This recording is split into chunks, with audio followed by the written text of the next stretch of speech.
Les démocraties libérales agonisent et l'arrestation de Pavel Durov, fondateur de Telegram, un réseau social crypté qui protège la liberté d'expression de ses utilisateurs, en est un exemple de plus. Alors quels sont les chefs d'accusation? Pourquoi je prétends que ce sont des prétextes? Et pourquoi, selon moi, la démocratie se tire une balle dans le pied? C'est ce que nous allons voir dans cette vidéo.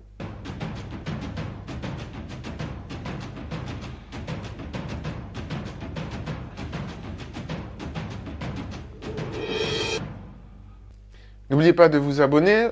On pourrait penser que cette arrestation n'est qu'un fait divers quelque part, qui sera vite oublié, mais je pense au contraire que c'est une étape de plus qui montre les contradictions du système actuel et qui va nous mener vers une période de chaos et ensuite l'établissement d'un nouveau système qui sera plus conforme à ce que j'appelle l'humanité 3.0, qui sera l'aboutissement d'un grand changement anthropologique. Je vous laisse faire une pause et regarder ça si vous voulez plus en détail, mais c'est pour replacer cette histoire dans son contexte général.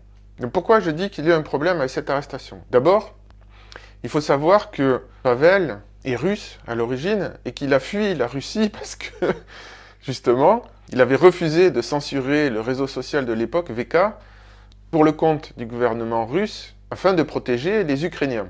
Donc c'est un peu ironique quand même, qu'après s'être réfugié en France, il se retrouve arrêté en France pour les mêmes raisons qu'ils l'ont fait fuir la Russie, alors que la France est un allié de l'Ukraine. Alors, ce qu'il lui est reproché, c'est de participer, d'être complice, je ne sais pas exactement, de terrorisme, trafic de drogue, complicité d'activités criminelles, de fraude, de blanchiment d'argent, de dissimuler des activités illégales et de distribuer du matériel pédopornographique. Rien que ça. Bon, évidemment, je ne sais pas ce que fait Durov, mais bon, il est milliardaire grâce à son réseau social et je ne vois pas pourquoi il irait s'embêter en plus à participer à toutes ces activités criminelles.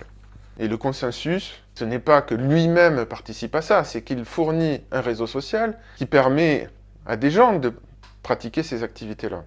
C'est quoi le fond de l'affaire? C'est qu'il refuse de donner accès aux autorités à son réseau social. Donc il est accusé de complicité à ce titre. Et pourquoi, selon moi, ça ne tient pas, ces accusations? Il y a deux aspects derrière ça. Donc on a deux points de vue qui se confrontent. C'est-à-dire l'État demande l'accès pour lutter contre la criminalité, et de l'autre côté, Pavel refuse de donner l'accès pour protéger les libertés des gens, la liberté d'expression. Qui a raison? Alors là, je vais donner mon opinion, parce que effectivement, derrière, il faudrait des arguments chiffrés, factuels, solides, mais vous allez voir quand même que les faits semblent me donner raison, du moins. Au moins, à minima plutôt, ma position est justifiée. Donc d'abord, est-ce qu'on a besoin d'avoir accès à ces réseaux pour lutter contre la criminalité? Ben non. Il y a pas mal de gens qui défendent que, en fait, il suffit d'infiltrer ces réseaux et on n'a pas besoin de les surveiller en masse. D'autre part, et je ne suis pas le seul à le dire, mais là encore, il faut bien comprendre que c'est pas si évident que ça à prouver, mais la lutte contre la criminalité de la part des États laisse pour le moins à désirer. Il y a par exemple Instagram qui, semble-t-il, a des gros problèmes de pédocriminalité. Pourtant, Mark Zuckerberg n'est pas inquiété parce qu'il a donné accès justement à son réseau au gouvernement, sauf que le problème n'a pas été résolu. Donc ça fait quand même un peu prétexte. D'autre part, on a Balaji aussi qui dénonce que le problème, c'est pas le crime, mais c'est le contrôle. Et à l'appui, il donne un autre exemple qui est à Paris, certains parcs pour enfants qui sont gangrénés par des seringues utilisées par des accros au crack, qui montrent que l'État n'est pas si préoccupé que ça par la sécurité de ses citoyens, et pas que sur les réseaux sociaux. Par contre, le tracking record de Telegram est assez clair. Là, je vous montre un article du Guardian qui date un petit peu, mais qui montre que, en dehors de l'Ukraine, Telegram a été impliqué dans plusieurs affaires politiques où il a permis à des groupes de s'élever contre des régimes autoritaires, à Hong Kong, en Iran, au Bélarus, et il est aussi utilisé par Extinction Rebellion, et je pense que la liste est loin d'être exhaustive. Bref, on voit bien que Telegram est un espace de liberté politique. Alors quand ça arrive aux autres régimes, ah c'est rigolo, tant mieux si les Hongkongais peuvent se rebeller contre le régime chinois. Par contre, Quand ça arrive en France, ah mais non, nous on est des démocraties, on est le bien, vous comprenez, on ne peut pas se rebeller contre la démocratie. La preuve, j'ai oublié combien, éborgnés parmi les gilets jaunes. Donc tout régime se défend, qu'il soit légitime ou non. Et est-ce que le régime français démocratique est toujours légitime? Bon, ça, je suppose que chacun a son opinion dessus. Mais justement, à partir du moment où l'État français a accès à toutes les conversations privées entre les gens, parce qu'il a les clés de tous les réseaux sociaux, eh ben pour moi, il est plus légitime. Le principe du vote en démocratie, c'est bien qu'il y a un isoloir. C'est bien que les gens ont la liberté d'opinion, d'expression, de discussion, de réflexion, de maturation. Aujourd'hui, de très nombreuses discussions se font sur les réseaux sociaux. Et quand on sait que potentiellement on est surveillé, eh bien on n'est plus libre de tout ça.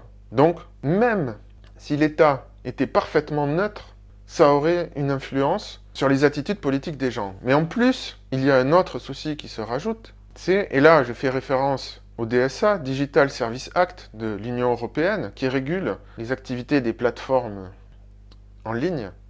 Et donc là, ce dont je vous parle jusqu'ici, c'est coopération en matière de réaction aux crises. Donc tout ça, comment on définit ce qu'est une crise, évidemment, c'est laissé à l'appréciation des services publics. Vous voyez bien le problème, quand on est face au Léviathan, qui a le monopole de la violence légitime, et qu'en plus, la séparation des pouvoirs est de moins en moins effective. Mais il y a un autre souci, c'est qu'on demande des mesures visant à lutter contre les contenus illicites en ligne. En soi, ça paraît tout à fait raisonnable. Le problème, c'est la définition d'illicite. Car aujourd'hui, nous avons des crimes d'incitation à la haine, et que ça, l'incitation à la haine, ce n'est pas l'incitation à la violence, et c'est complètement subjectif. N'importe qui peut se sentir haï par à peu près n'importe quel propos. Et là encore, il y a des précédents, ce n'est pas des exagérations de ma part. Certains humoristes ont été poursuivis pour ces raisons-là. Donc si quelqu'un dit publiquement, voilà, je vous donne l'adresse d'un tel pour que l'un d'entre vous aille le zigouiller, bah ok, mais là, on n'a pas besoin de surveiller de manière intrusive toutes les discussions privées des gens. S'il y a un crime commis, on fait une enquête, on retrouve les complices et voilà. On n'a pas besoin de surveiller a priori et de manière massive, encore une fois. Donc voilà, ici pareil, le DSA, je suis sur le site gouvernemental, ils expliquent haine et violence en ligne, droits fondamentaux, discours civique, les processus électoraux et la santé publique. Donc on parle bien des risques systémiques. Mais l'État est lui-même un risque systémique et les ingérences de l'État sont un risque systémique. C'est pas pour rien que les philosophes qui ont été à l'origine des institutions politiques actuelles ont bien pris soin d'établir la séparation des pouvoirs, justement pour limiter les abus de l'État. Il faut bien comprendre que la démocratie et l'État, ce n'est pas la même chose. L'État est une administration. L'État, ça fonctionne dans une démocratie, ça fonctionne dans un régime fasciste, ça fonctionne, peu importe le régime en fait. Donc ça, c'est le premier volet. Moi, je dis en plus que la démocratie ne fonctionne plus. Pourquoi? J'en ai déjà longuement parlé, mais la démocratie était un système adapté qui permettait de répondre aux évolutions de plus en plus rapides de la société, comparativement au système féodal qui était beaucoup plus figé. Mais aujourd'hui, la démocratie est trop lourde, inefficace, pour gérer le fait que la société change encore plus rapidement qu'avant, et qu'elle est encore plus complexe qu'avant.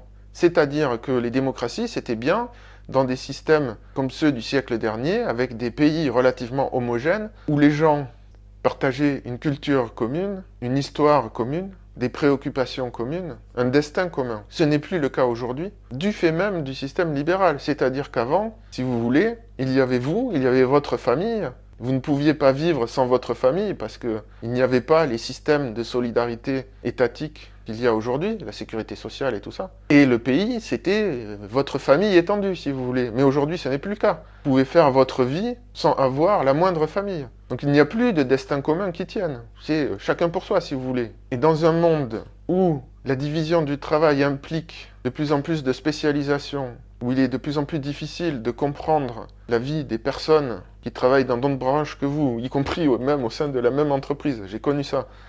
Il n'y a absolument plus rien en commun entre un trader dans une place de marché et un militant écologiste qui va squatter à Notre-Dame-des-Landes. Et comme le système éducatif est en pleine déliquescence, il n'y a plus, et en plus, bon, je ne refais pas toute la vidéo que j'ai fait dessus, mais il n'y a plus l'armée qui était un outil à fabriquer du commun, donc il n'y a plus de commun. Il y a la montée du tribalisme, des différences culturelles, du communautarisme. Et ça se traduit dans la polarisation politique qui augmente.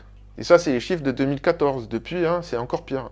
On a eu une tentative d'assassinat sur un ancien président américain, un candidat à la présidentielle.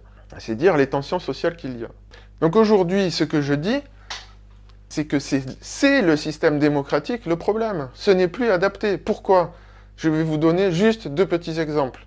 Vous n'êtes peut-être pas d'accord, mais c'est au moins, je vous invite à y réfléchir. Quand vous dites, d'un côté, vous demandez à un catholique tradit de financer avec ses impôts des cliniques où des personnes vont avorter, alors que lui, sa morale, réprouve totalement ce geste-là. C'est comme si vous demandiez à des athées de financer la construction des églises pour les catholiques ou les musulmans, enfin des mosquées, bref. C'est de cet ordre-là. S'il y a tant de batailles entre les gens, s'il y a tant de polarisation, c'est précisément parce qu'il y a cet outil centralisé qui prend l'argent de tout le monde et qui après le redistribue. Donc il faut bien se battre pour redistribuer dans un sens plutôt que l'autre. C'est pour ça que, avant, la démocratie a été une solution aux problèmes qui se sont posés au début de l'ère industrielle, mais on n'est plus dans le même monde. Je dis, je prétends, et je vais le montrer, j'espère en tout cas, de plus en plus sur cette chaîne, à travers de nombreux exemples, que ce système ne fonctionne plus. C'est pas que je suis contre, c'est pas que je suis pour, c'est pas que mon avis compte. C'est juste, selon moi, l'histoire, elle est passée à autre chose. Elle est en train de passer à autre chose. Donc, on va vivre des périodes de chaos, de rééquilibrage, jusqu'à ce qu'on trouve un nouveau système qui fonctionne mieux. Bon, moi, sur cette chaîne, encore une fois, je vais vous proposer des pistes de ce qui me semble être plus adapté au nouveau monde. Je ne prétends évidemment pas avoir le fin mot de cette histoire. On est en train de se diriger, donc, avec la 3e révolution industrielle, on vit actuellement les IA et Internet vers un changement anthropologique majeur qui va nous amener à une nouvelle forme d'humanité. Bon, je ne reprends pas tout ce que j'ai déjà dit de nombreuses fois sur cette chaîne. Mais la démocratie ne fonctionnera plus là-dedans. C'est la thèse que je défends. Les tensions vont continuer à s'accumuler. On va avoir de plus en plus d'aberrations de ce style-là, où on accuse quelqu'un de crime qu'il n'a objectivement pas commis. Ce serait comme si on accusait les fabricants de voitures d'être complices des voleurs qui circulent dessus. Ça n'a pas de sens. Ça ne viendrait à l'idée de personne de porter ce genre d'accusation. À moins que le fabricant de route s'arrange pour que les forces de l'ordre ne puissent pas circuler dessus. Mais ce n'est pas le cas. Donc c'est pas, de mon point de vue, à Durov de résoudre les problèmes de l'État français. Il fournit un outil neutre et c'est très bien qu'il soit neutre et qu'il le reste. À la rigueur, qu'on s'assure de sa neutralité, qu'il y ait des moyens de transparence pour ça, oui, pourquoi pas. Là, ça, je ne serais pas contre. Mais pour le reste, donner les clés à l'État, qui n'est pas un acteur neutre, voire donc les autres cas, dans lesquels Telegram a été impliqué dans des mouvements de protestation politique, eh bien, pour toutes ces raisons, je pense qu'il faut libérer Pavel. Voilà, je le fais devant vous. Je poste.